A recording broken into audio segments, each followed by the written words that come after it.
Service. Madam గారి యొక్క రెండో చెల్లి అన్నమాట. మేడం ఫస్ట్ అయితే, సెకండ్ వారు పుట్టారు సూజన్ షమీద గారు. సూజన్లో ప్రత్యేకత ఏంటంటే చాలా దైవభక్తి కలిగినటువంటి స్త్రీ. బిడ్డలు బాగా చదివించారు, మంచి ఉద్యోగాలు కూడా వారు చేస్తున్నారు.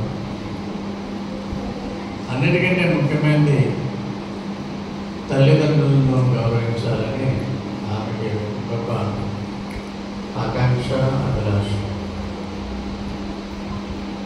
వృద్ధాప్యంలో 95 సంవత్సరాలు గడిచినప్పటికీ తల్లిని తన దగ్గరే పెట్టుకుని, అంటే మీ డైరెక్టర్ మేడం గారు మదర్, వారిని చాలా కాలం నుంచి ఇప్పటికీ వారు బ్రతికే ఉన్నారు. 95 ఏళ్ళు ఎంతో ప్రేమగా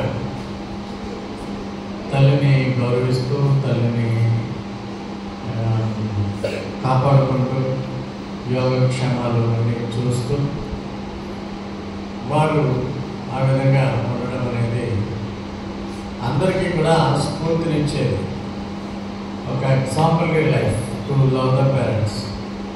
బైబిల్లో ఏం చెప్పారంటే, నువ్వు దీర్ఘాయుష్మంతుడు అన్నట్టుగా నీ తల్లిని తండ్రిని సన్మానం.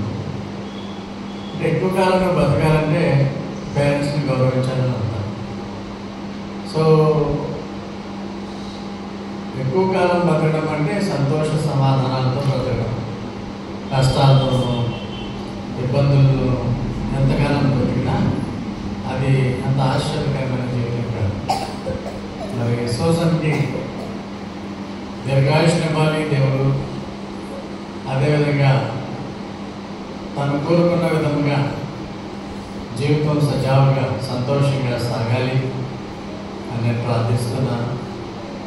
ఆమె 26 ఏళ్ళైంది మేము చర్చ్ ఆఫ్ గాడ్ పెట్టి, అప్పటి నుంచి కూడా మమ్మల్ని వెంబడిస్తూనే, ప్రభువుని వెంబడిస్తూ మాతో పాటు ఉండడం అనేది సంతోషం. అలాగే అక్కగారి దగ్గరే ఒక అపార్ట్మెంట్ కొనుక్కొని ఇక్కడే మాకు దగ్గరగా శుభారామ అపార్ట్మెంట్లో ఆవిడ నివసించడం అనేది ఈ మధ్యకాలంలోనే ఇక్కడికి వచ్చేసారు. సో సంతోషంగా స్కూల్ కార్యక్రమాల్లోనూ అటెండ్ అయ్యేటువంటి అవకాశం దేవుడు అనుగ్రహించారు.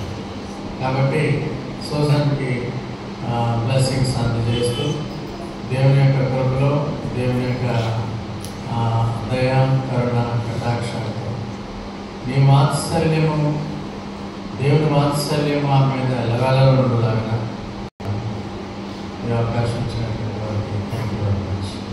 ఇంకొక పాట పాడండి.